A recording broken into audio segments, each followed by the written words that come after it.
Welcome to F creations. South ഇന്ത്യയിലെ നൈസാമുകളുടെ നഗരം എന്നു പേരുകേട്ട ഹൈദരാബാദിലേക്ക് നമുക്കൊരു യാത്ര പോകാം. ഇന്ത്യയിലെ 6ാമത്തെ വലിയ മെട്രോ നഗരമാണ് ഈ ഹൈദരാബാദ്. ഹൈദരാബാദിലെ ചാർമിനാറിന്റെ വിശേഷങ്ങളുമായി ഞങ്ങൾ വന്ന പാർട്ട് 1 നിങ്ങളെല്ലാവരും കണ്ടു കാണുമല്ലോ. ഇന്ന് ഞങ്ങൾ പോകുന്നത് ഗോൽക്കൊണ്ട ഫോർട്ട് കാണാനാണ്. ഈ ഫോർട്ടിനെ ഗോൽക്കൊണ്ട ഫോർട്ട് എന്ന് പേര് കിട്ടാൻ കാരണം നിങ്ങൾക്ക് ആർക്കെങ്കിലും അറിയാമോ? ഗോൾ എന്ന് വെച്ചാൽ ഉരുണ്ടതും കൊണ്ട എന്ന് വെച്ചാൽ ഹിൽ എന്നുമാണ് ഗോൽക്കൊണ്ടയുടെ അർത്ഥം. ഉരുണ്ട ഒരു ഹില്ലിൽ നിന്ന് ചെത്തിയെടുത്തതാണ് ഈ കോട്ട. 390 ഉയരത്തിലുള്ള ഒരു ഗ്രാനൈറ്റ് കുന്നിലാണ് ഈ കോട്ട നിർമ്മിച്ചിട്ടുള്ളത് എന്ന് ഞാൻ കേട്ടിട്ടുണ്ട്. ഞാൻ അത് കാണാനുള്ള എക്സൈറ്റ്മെന്റിലാണ്.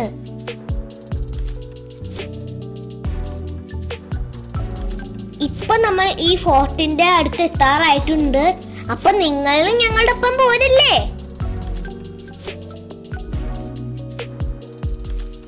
അപ്പൊ ഇതാ ഞങ്ങൾ ഗോൽക്കൊണ്ട ഫോർട്ടിലത്തെ മെയിൻ ഗേറ്റിൽ എത്തി. അപ്പൊ നമുക്കിനി അകത്തേക്ക് കയറി ഓരോന്നായിട്ട് കണ്ട് ഈ ഫോർട്ടിന്റെ ഹിസ്റ്ററി കേൾക്കാം.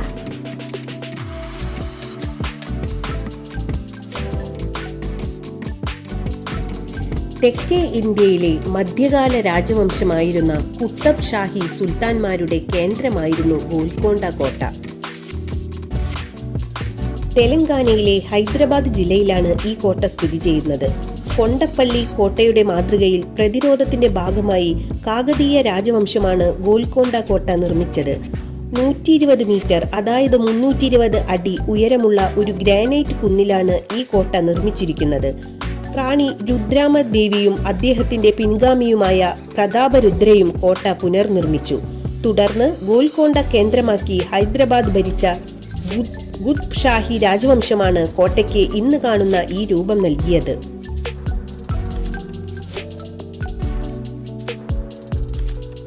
ഹൈദരാബാദിലെ ഈ കോട്ട 13ാം നൂറ്റാണ്ടിൽ കാകതീയ രാജാക്കന്മാർ നിർമ്മിച്ചതാണ്. ഗൊല്ലക്കൊണ്ട, അതായത് ഇടയൻ കുന്ന് എന്നറിയപ്പെട്ടിരുന്ന മൺകോട്ട പിന്നീട് കുത്ബ് ഷാഹി രാജവംശം കീഴടക്കി. 1575 മുഹമ്മദ് കുലി കുത്തബ് ഷാ ഇത് പുനർനിർമ്മിക്കുകയും ഗോൽക്കൊണ്ട എന്ന് നാമകരണം ചെയ്യുകയും ചെയ്തു. വജ്ര വ്യാപാരത്തിന് പേരുകേട്ട ഈ കോട്ട 1687 ഔറംഗസീബ് പിടിച്ചെടുത്തു. 400 അടി ഉയരമുള്ള കുന്നിൻ മുകളിലാണ് നിർമ്മാണം. 87 കൊത്തളങ്ങളും 8 വലിയ കവാടങ്ങളും ഈ കോട്ടയ്ക്കുണ്ട്. കൊഹിനൂർ ഉൾപ്പെടെയുള്ള ലോകപ്രശസ്ത വജ്രങ്ങൾ ഗോൽക്കൊണ്ടയിൽ നിന്നാണ് ഉത്ഭവിച്ചത്. ഹിന്ദു ഇസ്ലാമിക വാസ്തുവിദ്യാ ശൈലിയിൽ നിർമ്മിച്ച ഈ കോട്ട ഹൈദരാബാദിലെ പ്രധാന വിനോദസഞ്ചാര കേന്ദ്രങ്ങളിൽ ഒന്നാണ്. വാസ്തുവിദ്യ സൗന്ദര്യം കൊണ്ടും പൈതൃക ഘടന കൊണ്ടും ചരിത്രപരമായ പ്രാധാന്യം കൊണ്ടും ഗോൽക്കൊണ്ട കോട്ടയ്ക്ക് ഇന്ത്യയുടെ ചരിത്രത്തിൽ എന്നും ശ്രദ്ധേയമായ സ്ഥാനമാണ്. ഇന്ത്യയിലെ ഏറ്റവും മനോഹരമായ കോട്ട സമുച്ചയങ്ങളിൽ ഒന്നായ ഈ കോട്ട ഹൈദരാബാദിന്റെ മഹത്തായ ഭൂതകാലത്തിന്റെ സാക്ഷ്യമാണ്. വിവിധ രാജവംശങ്ങളുടെ ഉയർച്ചയും പതനവും ഈ കോട്ട കണ്ടിട്ടുണ്ട്. രജപുത്ര വാസ്തുവിദ്യയുമായി ബന്ധപ്പെട്ടാണ് കോട്ടയുടെ വാസ്തുവിദ്യയും ഘടനയും ഒരുക്കിയിരിക്കുന്നത്. വാസ്തുവിദ്യ പ്രാധാന്യം കണക്കിലെടുത്ത് 1997 മുതൽ യുനെസ്കോ ഗോൽക്കൊണ്ട കോട്ടയെ പൈതൃക സ്ഥാനമായി പ്രഖ്യാപിച്ചു.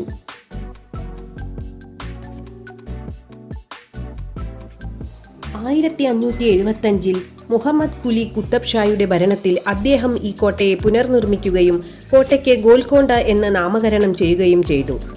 കുതുബ് ഷാഹികളുടെയും നിസാമുകളുടെയും വസതിയായിരുന്നു ഈ മനോഹരമായ കൊട്ടാരം. നവാബി സംസ്കാരത്തെ പ്രതിനിധീകരിക്കുന്ന കോട്ടയിൽ നിരവധി കൂട്ടിച്ചേർക്കലുകളുടെയും ഇതിനിടെ നടത്തി. 1687 മുഗൾ ചക്രവർത്തിയായ ഔറംഗസീബ് കോട്ട പിടിച്ചെടുത്തതോടെ ഗോൽക്കൊണ്ടയിലെ കുതുബ് ഷാഹികളുടെ ഭരണം അവസാനിച്ചു.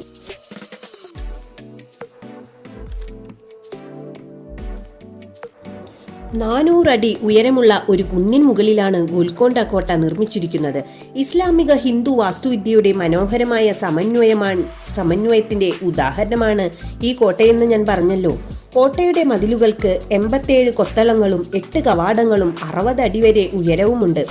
രാജകുമാരിമാരുടെയും രാജ്ഞിമാരുടെയും മനോഹരവും വിശാലവുമായ വിശ്രമ മുറികളും കോട്ടയിൽ കാണാൻ സാധിക്കും. ലോകത്തിലെ ജനപ്രിയ വജ്രങ്ങളുടെ എല്ലാം ഉത്ഭവം ഗോൽക്കൊണ്ട കോട്ടയിൽ നിന്നാണ്. അതിൽ ഏറ്റവും പ്രാധാന്യമർഹിക്കുന്നതാണ് കോഹിന്നൂർ. കോട്ടയ്ക്ക് ചുറ്റുമായുള്ള 4 കവാടങ്ങളിലൂടെയും നമുക്ക് അകത്തേക്ക് പ്രവേശിക്കാനാകും.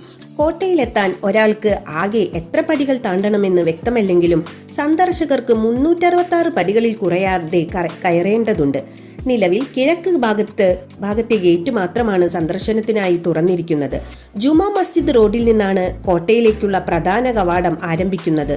2 പ്രവേശക കവാടങ്ങൾ കൂടിയുള്ള ഈ ഒരു വലിയ തുറന്ന സ്ഥലത്തേക്കാണ് ഇതുവഴി നമ്മൾ ചെന്നെത്തുക.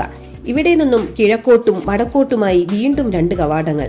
ആദ്യ കവാടത്തിലൂടെ കയറി ചെല്ലുന്നത് മുഹമ്മദ് നബിയുടെ ആരാധനാലയത്തിലേക്കാണ്. രണ്ടാമത്തെ കവാടം വഴി സരസ്വതി, ലക്ഷ്മി ദേവതകൾക്കായി സമർപ്പിച്ചിരിക്കുന്ന ചെറിയ ക്ഷേത്രത്തിലെത്താം. നവാബി വാസ്തുവിദ്യ ശൈലി പ്രകടമാകുന്ന ബാലാഹിസർ ദർവാസയാണ് പ്രാധാന്യമുള്ള മറ്റൊരു കവാടം.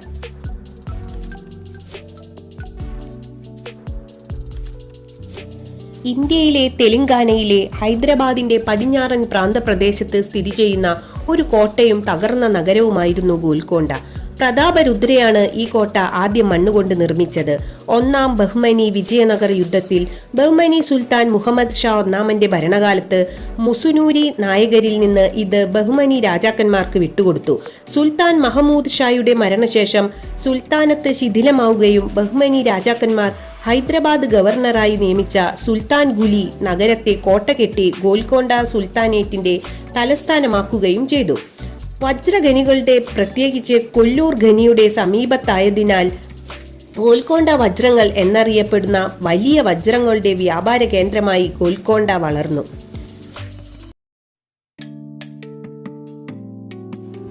ഗോൽക്കൊണ്ട കോട്ട നിലവിൽ ഉപേക്ഷിക്കപ്പെട്ടതും അവശിഷ്ടവുമാണ്. വാറങ്കൽ രാജാവ് ഒരു സനത് വഴി കോട്ട ബ്രഹ്മനി രാജാക്കന്മാർക്ക് കൈമാറിയതിനു ശേഷം അവർ അത് കൈവശപ്പെടുത്തി. ബ്രഹ്മനി സുൽത്താനേറ്റിന്റെ കീഴിൽ ഗോൽക്കൊണ്ട പതുക്കെ പ്രശസ്തിയിലേക്ക് ഉയർന്നു.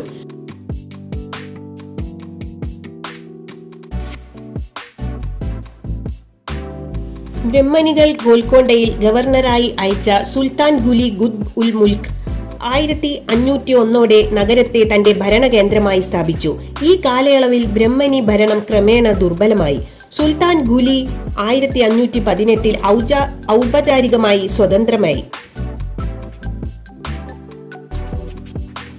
7 കിലോമീറ്റർ പുറം മതിലുള്ള കോട്ട ഗുഡ്ഷാഹികൾ വികസിപ്പിച്ചു. 17-ാം നൂറ്റാണ്ടിന്റെ തുടക്കത്തിൽ ഗോൽക്കൊണ്ടയിൽ ശക്തമായ ഒരു പരുത്തി നെയ്ത്ത് വ്യവസായം നിലനിന്നിരുന്നു. ആഭ്യന്തര കയറ്റുമതി ഉപഭോഗത്തിനായി വലിയ അളവിൽ പരുത്തി ഉൽപ്പാദിപ്പിക്കപ്പെട്ടു. മസ്ലിൻ, കാലിക്കോ എന്നിവ ഉപയോഗിച്ച് വലിയ ഉയർന്ന നിലവാരമുള്ള പ്ലെയിൻ അല്ലെങ്കിൽ പാറ്റേൺ ചെയ്ത തുണി ഉൽപ്പാദിപ്പിക്കപ്പെട്ടു. വെള്ളയോ തവിട്ടു നിറമോ ബ്ലീച്ച് ചെയ്തതോ ചായം പൂശിയതോ ആയ ഇനങ്ങളിൽ പ്ലെയിൻ തുണി ലഭ്യമായിരുന്നു. ഈ തുണിയുടെ കയറ്റുമതി പേർഷ്യയിലേക്കും യൂറോപ്യൻ രാജ്യങ്ങളിലേക്കുമായിരുന്നു.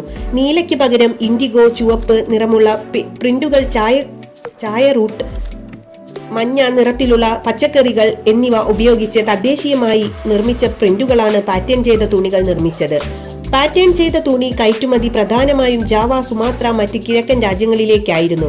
8 മാസം നീണ്ടുനിന്ന ഉപരോധം മുഗൾ ചക്രവർത്തിയായ ഔറംഗസീബിന്റെ കൈകളാൽ വീഴാൻ കാരണമായതിനെ തുടർന്ന് 1687 കോട്ട ഒടുവിൽ നാശത്തിലായി. അദ്ദേഹം ഗുപ്ത്ഷാഹി ഭരണം അവസാനിപ്പിച്ചു. അവസാനത്തെ ഗോൽക്കൊണ്ട രാജാവായ അബ്ദുൽ ഹസൻ താനാ ഷായെ തടവിലാക്കി.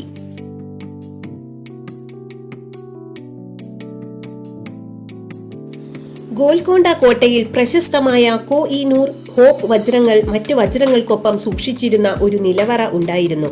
കൊല്ലൂരിനടുത്തുള്ള കൊല്ലൂർ ഖനിയിൽ നിന്നും ഗുണ്ടൂർ ജില്ലയിൽ നിന്നും കൃഷ്ണ ജില്ലയിലെ പരിതാല, അറ്റ്കൂർ എന്നിവിടങ്ങളിൽ നിന്നും തെക്കുകിഴക്കൻ ഭാഗങ്ങളിൽ നിന്ന് കണ്ടെത്തിയതും കാകതീയ ഭരണകാലത്ത് നഗരത്തിൽ വെട്ടിയെടുത്തതുമായ വജ്രങ്ങൾക്ക് ഗോൽക്കൊണ്ട പ്രശസ്തമാണ്.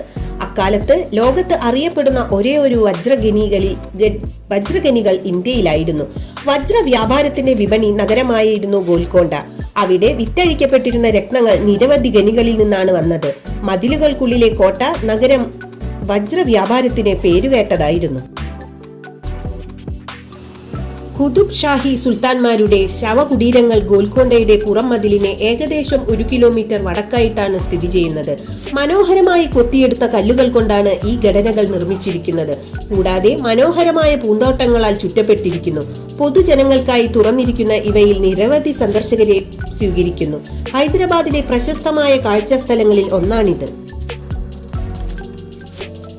ഗോൽക്കൊണ്ട കോട്ടയും ഹൈദരാബാദിലെ മറ്റു കുത്തബ് ഷാഹി രാജവംശ സ്മാരകങ്ങളും, അതായത് ചാർമിനാറും കുത്തബ് ഷാഹി ശവകുടീരങ്ങളും ലോക പൈതൃക സ്ഥലങ്ങളായി പരിഗണിക്കുന്നതിനാൽ 2010 ഇന്ത്യയുടെ സ്ഥിരം പ്രതിനിധി സംഘം യുനെസ്കോയ്ക്ക് സമർപ്പിച്ചു. നിലവിൽ അവ ഇന്ത്യയുടെ താൽക്കാലിക പട്ടികയിൽ ഉൾപ്പെടുത്തിയിട്ടുണ്ട്. ഗോൽക്കൊണ്ടയുടെ പുറംഭാഗത്തുള്ള 2 വ്യക്തിഗത പവലിയനുകൾ പാറക്കെട്ടുകളുള്ള ഒരു ബിന്ദുവിലാണ് നിർമ്മിച്ചിരിക്കുന്നത്. കലാമന്ദിർ കോട്ടയിലും സ്ഥിതി ചെയ്യുന്നു. ഗോൽക്കൊണ്ട കോട്ടയുടെ മുകളിലുള്ള രാജാവിന്റെ ദർബാറിൽ, അതായത് രാജാവിന്റെ കൊട്ടാരം നിന്ന് ഇത് കാണാൻ നമുക്ക് കഴിയും. കോട്ടയ്ക്കുള്ളിൽ കാണപ്പെടുന്ന മറ്റ് കെട്ടിടങ്ങൾ ഇവയാണ്: അബ്ഷി കമാൻസ്, അബിസിയൻ കമാനങ്ങൾ, അഷ്ലാഖാന, താരാമതി മസ്ജിദ്, രാമദാസ് ബന്ദിഖാന, ഒട്ടകത്തൊഴുത്ത്, സ്വകാര്യ അറകൾ, mortuary Baat, Nagina bag, രാമശാസയുടെ കോത, Darbar hall, അംബർഖാന തുടങ്ങിയവയാണവ. രാജവംശം സ്ഥാപിച്ചു. 62 വർഷത്തിനിടയിൽ ആദ്യത്തെ 3 ഖുതുബ് ഷാഹി സുൽത്താൻമാർ കോട്ട ഇന്നത്തെ ഘടനയിലേക്ക് വികസിപ്പിച്ചു.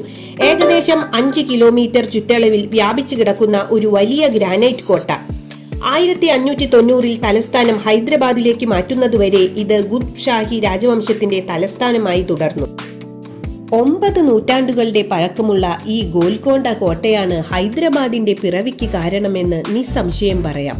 ഹൈദരാബാദിന്റെ യഥാർത്ഥ ചരിത്രം തുടങ്ങുന്നത് ഷാഹി വംശത്തിനും 5 നൂറ്റാണ്ടുകൾക്കും മുമ്പാണ്. ആട്ടിടയന്മാരുടെ കുന്ന് എന്നാണ് ഗോൽക്കൊണ്ടയുടെ പേരിലടങ്ങിയിരിക്കുന്ന സാരാംശങ്ങളിൽ ഒന്ന്. കാകതീയ രാജവംശത്തിന്റെ കാലഘട്ടത്തിൽ ആട്ടിടയൻ ഈ കുന്നിന് മുകളിൽ ഒരു വിഗ്രഹം കണ്ടെത്തിയിരുന്നു. വിവരം കേട്ടറിഞ്ഞ കാകതീയ രാജാവ് അതിനു ചുറ്റും ഒരു ക്ഷേത്രം പടുത്തുയർത്താൻ കൽപ്പിക്കുകയായിരുന്നു. ഇതാണ് ഗോൽക്കൊണ്ട കോട്ടയുടെ ഐതിഹ്യങ്ങളിൽ ഒന്നായി കേട്ടുകൊണ്ടിരിക്കുന്നത്.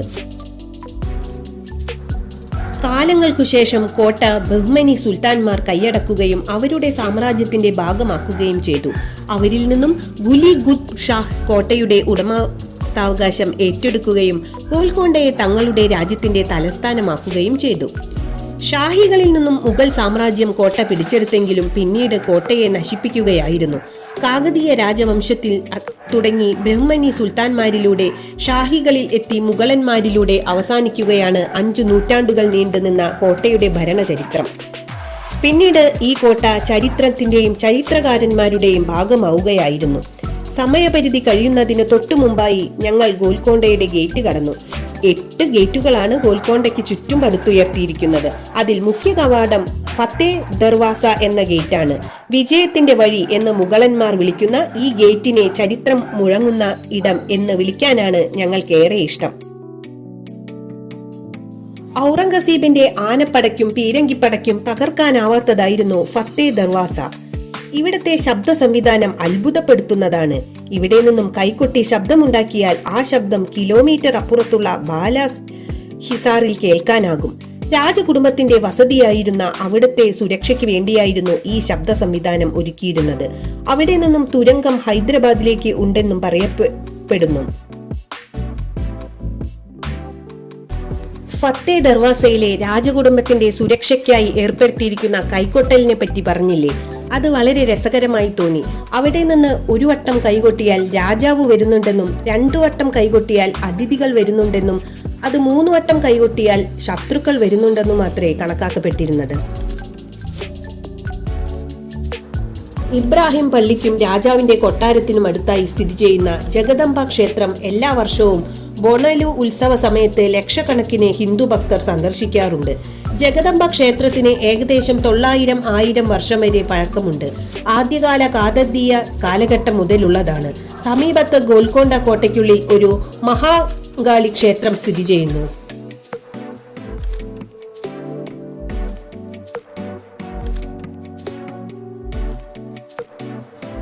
നൂറ്റാണ്ടുകൾക്ക് മുമ്പേ ഇത്രയും മഹത്തായ നിർമ്മിതികൾ നടത്തിയവർ ചരിത്രത്തിന്റെ തിരശീലയ്ക്കു പിന്നിൽ തന്നെയാണ് ഇപ്പോഴും. ഏകദേശം 10 കിലോമീറ്ററുകൾ ചുറ്റളവിലാണ് കോട്ടയുടെ മതിലുകൾ പടർന്നിരിക്കുന്നത്. അങ്ങകലെ വരെ നീണ്ടു നിവർന്നു കിടക്കുന്ന മല, അതിനുള്ളിൽ പൊട്ടിപ്പൊളിഞ്ഞതും അല്ലാത്തതുമായ കരിങ്കൽ കെട്ടുകളോടുകൂടിയ ധാരാളം കെട്ടിടാവശിഷ്ടങ്ങൾ. ഗോൽക്കൊണ്ട അറിയപ്പെട്ട പട്ടണമായിരുന്നു. പ്രധാനപ്പെട്ട വ്യാപാരങ്ങളെല്ലാം നടന്നിരുന്ന ഇടം. രത്നശേഖരമായിരുന്നു ഗോൽക്കൊണ്ടയിലെ വ്യാപാരശാലയിൽ അധികവും. ആ കാലഘട്ടങ്ങളിൽ കോട്ടയിൽ നിന്നും കുഴിച്ചെടുത്ത രത്നങ്ങളായ കോഹിനൂർ, ദാരിയ നൂൽ, ഡയമണ്ട്, ഹോപ്പ് ഡയമണ്ട് മുതലായവ ലോകത്തിലെ ഏറ്റവും വില കൂടിയ കല്ലുകളായിരുന്നു. ലോകത്തിലെ ഏറ്റവും വലിയ ഖനികളിൽ ഒന്നായിരുന്നു കൃഷ്ണ നദീതീരത്തുള്ള കൊല്ലൂർ മെയിനും. അവിടെ സുൽത്താൻമാർ രത്ന വ്യാപാരികളുടെ സഹായത്തോടെയായിരുന്നു ഖനനം നടത്തിയിരുന്നത്. 100,000-ഓളം ജോലിക്കാർ അവിടെ ഉണ്ടായിരുന്നതായി പറയപ്പെടുന്നു. 3 നൂറ്റാണ്ടുകളോളം വജ്ര വ്യാപാരത്തിന്റെ സുവർണ കാലഘട്ടമായിരുന്നു. കോട്ടയിലെ ഉദ്യാനങ്ങൾ അവയുടെ മനോഹരമായ സുഗന്ധത്തിന് പേരുകേട്ടതായിരുന്നു. ആർക്കിയോളജിക്കൽ സർവേ ഓഫ് ഇന്ത്യയുടെ സ്മാരകങ്ങളുടെ പട്ടികയിൽ ഗോൽക്കൊണ്ട കോട്ട ഒരു പുരാവസ്തു നിധിയായി അതിന്റെ പേര് ഉൾപ്പെടുത്തിയിട്ടുണ്ട്. പീരങ്കികൾ ഘടിപ്പിച്ച 87 അർദ്ധവൃത്താകൃതിയിലുള്ള കൊത്തളങ്ങൾ, 8 കവാടങ്ങൾ, 4 ഡ്രോബ്രിഡ്ജുകൾ എന്നിവയുള്ള 10 കിലോമീറ്റർ നീളമുള്ള മതിലുള്ള 4 വ്യത്യസ്ത കോട്ടകളാണ് ഈ കോട്ടയിലുള്ളത്. കോട്ടയ്ക്കുള്ളിൽ നിരവധി രാജകീയ അപ്പാർട്ട്മെന്റുകൾ, ഹാളുകൾ, ക്ഷേത്രങ്ങൾ, പള്ളികൾ, കുതിരലാടങ്ങൾ തുടങ്ങിയവ ഉണ്ടായിരുന്നു. കിഴക്കു ഭാഗത്തു നിന്നുള്ള പ്രധാന കവാടമാണ് ബാല ഹിസാർ ഗേറ്റ്. വാതിലിൽ ചുവരുകളുടെ നിരകളാൽ അതിരിടുന്ന ഒരു പെയിന്റ് ചെയ്ത കമാനമുണ്ട്. വാതിലിനു മുകളിൽ അലങ്കരിച്ച വാലുകളുള്ള ഒരു മയിലുമുണ്ട്. മയിലുകളുടെ രൂപകൽപ്പന ഹിന്ദു വാസ്തുവിദ്യയിൽ നിന്നുള്ളതാണ്. അത് കോട്ടയുടെ ഹിന്ദു ഉത്ഭവത്തിന് അടിവരയിടുന്നു. കോട്ട സന്ദർശിക്കുമ്പോൾ പവലിയനുകൾ, കവാടങ്ങൾ, പ്രവേശക കവാടങ്ങൾ, ചുവരുകൾ, കുതിരലാടങ്ങൾ എന്നിവയിൽ പോലും നിങ്ങൾക്ക് വാസ്തുവിദ്യാ സൗന്ദര്യം അനുഭവിക്കാൻ കഴിയും. 11 കിലോമീറ്ററോളം വ്യാപിച്ചു കിടക്കുന്ന ഈ കോട്ട സമുച്ചയം കഠിനാധ്വാനത്തിന്റെ തെളിവാണ്. മനോഹരമായ സുഗന്ധത്തിന് പേരുകേട്ടതാണ് കോട്ടയുടെ പൂന്തോട്ടങ്ങൾ. പക്ഷേ ഏകദേശം 400 വർഷങ്ങൾക്ക് ശേഷവും അതിന്റെ സുഗന്ധം നഷ്ടപ്പെട്ടിരിക്കും. പക്ഷേ നിങ്ങൾക്ക് ഇപ്പോഴും അതിന്റെ മഹത്തായ ഭൂതകാലം പര്യവേക്ഷണം ചെയ്യാൻ കഴിയും. കോട്ട അതിന്റെ ശബ്ദ സംവിധാനത്തിന് പേരുകേട്ടതാണ്. ഫത്തേ ദർവാസയിലോ കോട്ടയുടെ ഏറ്റവും താഴ്ന്ന സ്ഥലമായ വിക്ടറി ഗേറ്റിലോ ഇത് അനുഭവപ്പെടാം. താഴികക്കുടത്തിന് താഴെയുള്ള ഒരു പ്രത്യേക സ്ഥലത്ത് ഒരു കൈകൊട്ടൽ ശബ്ദം 1 കിലോമീറ്റർ അകലെയുള്ള ഏറ്റവും ഉയർന്ന സ്ഥലമായ ബാല ഹിസാർ പവലിയനിൽ കേൾക്കാം. ആക്രമണമുണ്ടായാൽ സുൽത്താന് മുന്നറിയിപ്പ് നൽകാനുള്ള കുറിപ്പായി ഇത് ഉപയോഗിച്ചിരുന്നു. 17-ാം നൂറ്റാണ്ടിൽ ഗോൽക്കൊണ്ടയിലെ ഒരു പരുത്തി നെയ്ത്ത് വ്യവസായം ആഭ്യന്തര കയറ്റുമതി ആവശ്യങ്ങൾക്കായി ഉയർന്ന നിലവാരമുള്ള പ്ലെയിൻ അല്ലെങ്കിൽ പാറ്റേൺ തുണിത്തരങ്ങൾ വലിയ അളവിൽ ഉൽപ്പാദിപ്പിച്ചിരുന്നു. ഈ തുണി പ്രധാനമായും മുസ്ലിങ്ങൾക്ക് വേണ്ടിയാണ് നിർമ്മിച്ചത്. പ്രധാനമായും പേർഷ്യ, ജാവ, സുമാത്ര, യൂറോപ്യൻ രാജ്യങ്ങളിലേക്കുള്ള കയറ്റുമതി ചെയ്തു. എന്നാൽ ഗോൽക്കൊണ്ട പ്രധാനമായും വജ്രഖനികൾക്ക് പേരുകേട്ടതാണല്ലോ. തെക്കുകിഴക്കൻ മേഖലയിൽ കണ്ടെത്തിയ ആദ്യത്തെ ഖനി കൊല്ലൂർ ഖനിയായിരുന്നു. പിന്നീട് കൃഷ്ണ ജില്ലയിലെ ആഡ്കൂർ രണ്ടും കാകതീയരുടെ കാലത്താണ് കണ്ടെത്തിയത്. അക്കാലത്ത് ലോകത്ത് കണ്ടെത്തിയ ഒരേയൊരു വജ്രഖനികളായിരുന്നു ഇവ. വജ്ര വ്യാപാരത്തിന്റെയും നിരവധി ഖനികളിൽ നിന്നുള്ള രത്നങ്ങളുടെയും നഗരമായിരുന്നു ഗോൽക്കൊണ്ട. വജ്രങ്ങൾ ഗോൽക്കൊണ്ട വജ്രങ്ങൾ എന്നാണ് അറിയപ്പെട്ടിരുന്നത്.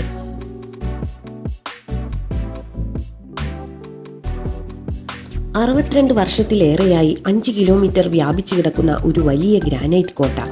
1687 മുഗൾ ചക്രവർത്തിയായ ഔറംഗസീബ് കോട്ട ഉപരോധിച്ചതോടെ ഖുതുബ് ഷാഹി രാജവംശം അവസാനിച്ചു. 8 മാസം നീണ്ടുനിന്ന ഉപരോധമായിരുന്നു അത്.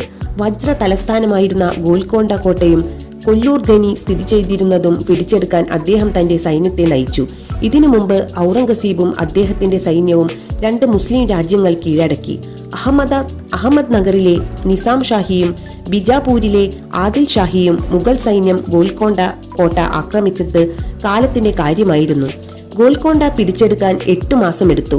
പല അവസരങ്ങളിലും അവർ മുഗൾ സൈന്യത്തെ അതിന്റെ പരിധിയിലേക്ക് തള്ളിവിട്ടിരുന്നു. അക്കാലത്ത് ഇന്ത്യൻ ഉപഭൂഖണ്ഡത്തിലെ ഏറ്റവും അജയ്യമായിരുന്നു ഗോൽക്കൊണ്ട കോട്ട. എന്നാൽ ഒടുവിൽ വഞ്ചിക്കപ്പെട്ട വിജയത്തിലൂടെ ഔറംഗസീബും മുഗളരും കോട്ടയിൽ പ്രവേശിച്ചു. ഗോൽക്കൊണ്ട അതിന്റെ മഹത്വത്തിൽ നിന്ന് ഒടുവിൽ പതനത്തിലേക്ക് നയിച്ചു. ഔറംഗസീബിനെ ദുഷ്ടമനസ്കനായ ഭീരു എന്നാണ് വിളിച്ചിരുന്നത്.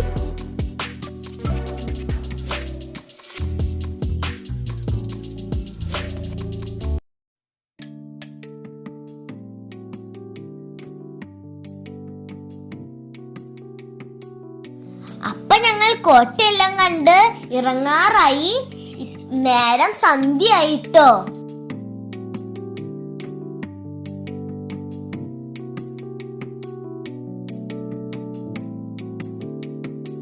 ഹൈദരാബാദിൽ ഇനിയും ഒരുപാട് സ്ഥലങ്ങൾ കാണാനുണ്ട്. ഇപ്പൊ നമ്മൾ ചാർമിനാരും ഗോൽക്കൊണ്ടയും ആണല്ലോ കണ്ടത്.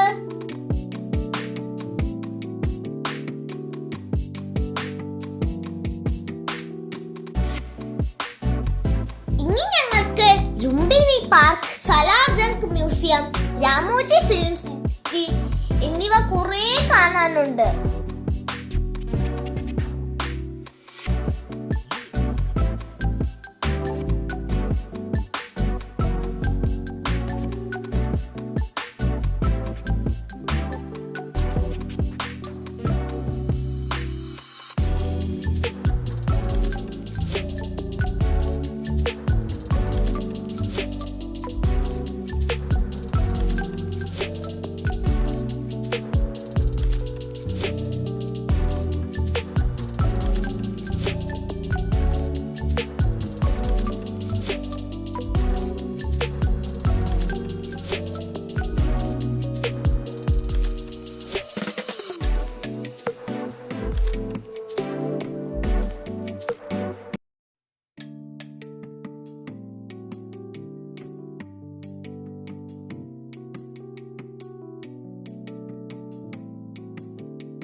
ഇവിടെ നിന്ന് ഞങ്ങൾ ഇനി നേടി പോകുന്നത് ലുംബിനി പാർക്കിലേക്കാണ് കേട്ടോ. അതും ലുംബിനി പാർക്കിന്റെ വിശേഷങ്ങളുമായി ഞങ്ങൾ നെക്സ്റ്റ് വീഡിയോയിൽ വരാം. അതിനുവേണ്ടി നിങ്ങൾ കാത്തിരിക്കില്ലേ?